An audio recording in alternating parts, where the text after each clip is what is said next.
as the number of Visa card transactions, the blockchain is still manageable in terms of its size. Okay.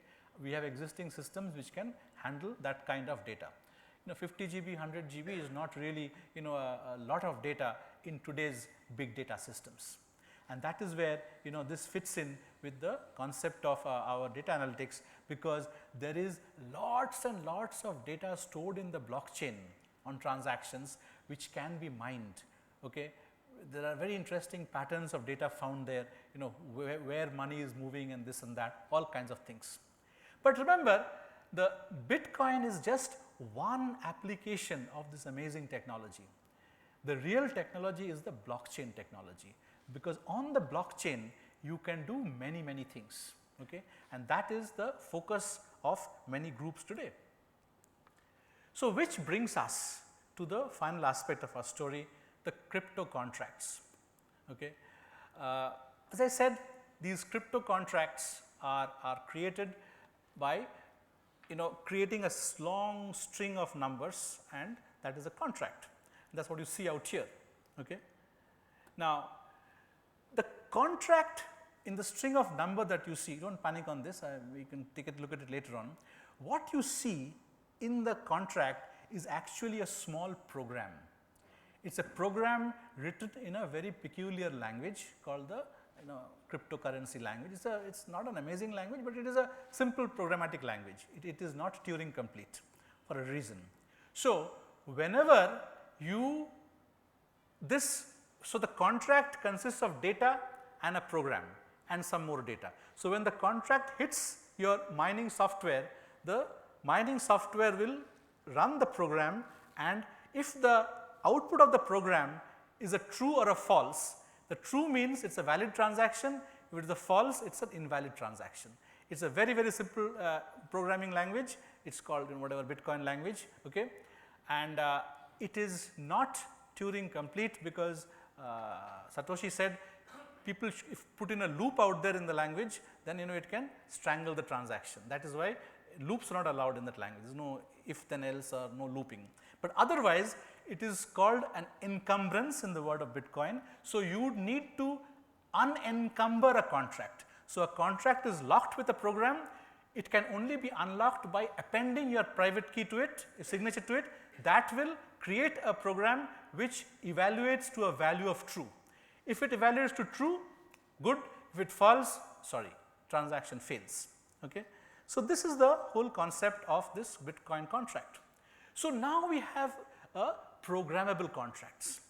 In Bitcoin, it is very simple, you just transfer money, but you can make the contract much more complex.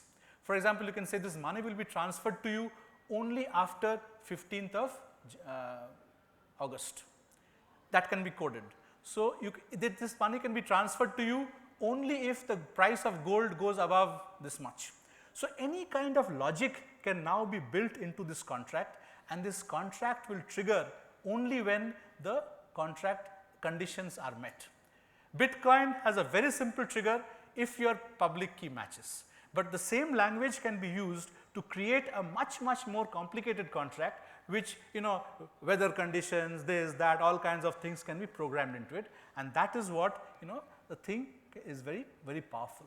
So, programmable contracts, and with this we are now reaching the point where in the Internet of Things you can have very weird contracts. For example, if you have not paid your bank EMIs, your car will not unlock with your key, it will only unlock with the bank's key. Okay? So, the bank can walk away with your car, you can't walk away with, you can't drive the car. So, all of this can be encoded just by encoding the contract like this. So, there are possibilities are endless, but the best example right now is that the entire US security system is planning to move to the blockchain. Okay. The US DTC, the US version of NSDL, okay, they have said that this represents the first big technology transaction change since DMAT. In the 1970s in the US, they have moved to the DMAT, from physical shares to DMAT. That was a huge technology change. The second technology change is the DMATs will now move from to this point, and they have already started work on this. You can look up their website. It will be a difficult transition because some trillions and trillions of dollars of assets are involved, but this is, they have now started the process that the underlying blockchain. Bitcoin was just one example of using the blockchain. Now, the blockchain can be used to manage any kind of asset in a transparent and distributed manner, and that is where this is happening. And the US, one company has already issued securities on the blockchain.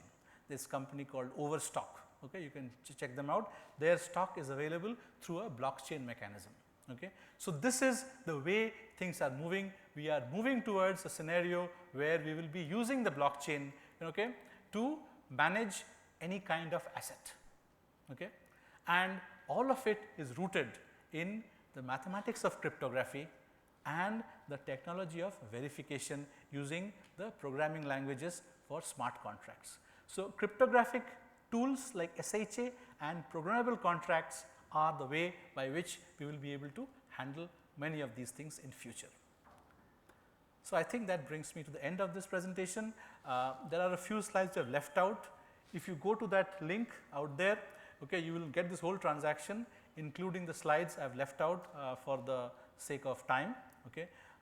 Feel free to take a look at it, and happy to answer a few questions as long as we have time.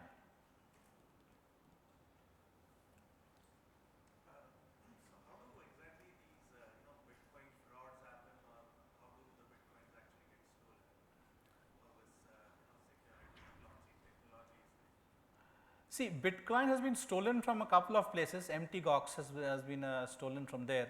Okay. Somebody has written a kind of a program which triggers their wallet to transfer money.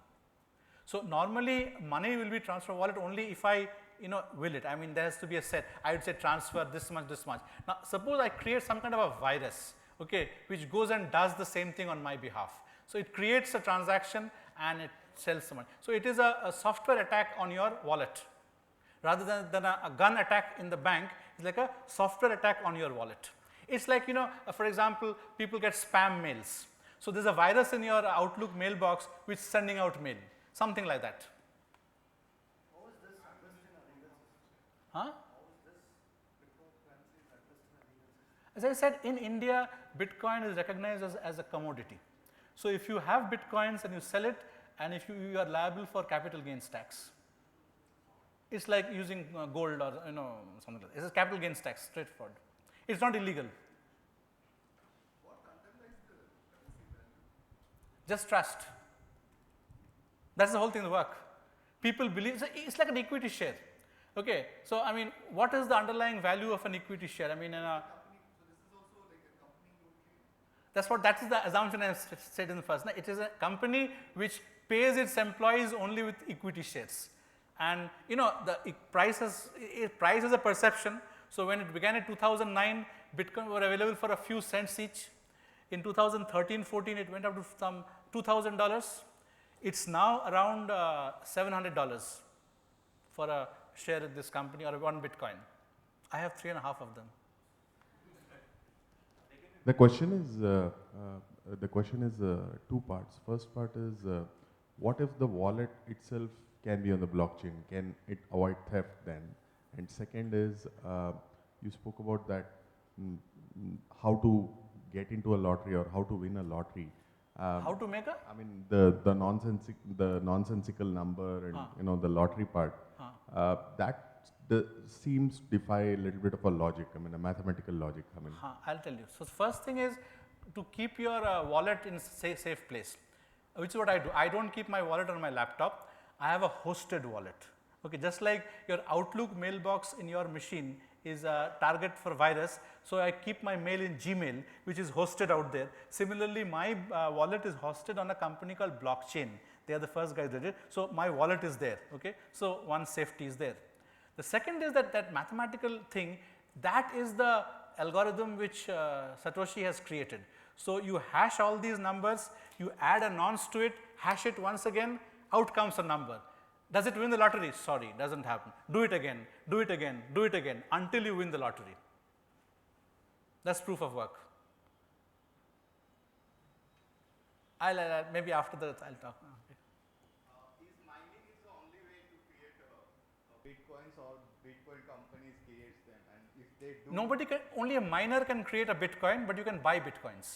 okay, so Like there is gold. no other way to create it. No, there's no creation. Creation is only mining. See, gold can only be mined, but no, I am wearing a gold ring. I have not mined this gold. I have gone to a jeweler and bought the gold. Jeweler has bought it from somebody. So, somewhere some miner has mined the gold, then it has gone transacted. Until I go to a jeweler, he tells me you buy this gold, I bought it from him. So, I can own Bitcoins without mining it. Most of us do, because mining is a crazy activity. Amount of CPU you need is a very big thing. Even the first Bitcoin came like that. First Bitcoin was Satoshi's Bitcoin. So, he was the first one. He says, here goes 50 Bitcoins, I have made it. In fact, to be very honest with you, you can create parallel coins of your own. Okay, it's very easy to create if you know the software. I have made one coin called Indie coin, okay, for me and my son. So, we exchange this coin. Nobody else uses it, but me and my son, we just, to the heck of it, I send him 2, he sends me back 3, and all of those things. So, just to get a feel of how this thing works. But trouble is, this coin is only of no value to nobody else. If I give it to you, you will throw it away.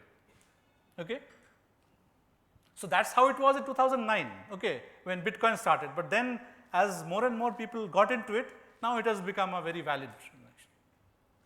Not a technological question, but when will I be able to buy groceries with that Bitcoin? It is possible to buy many things with Bitcoin today, provided the vendor accepts it.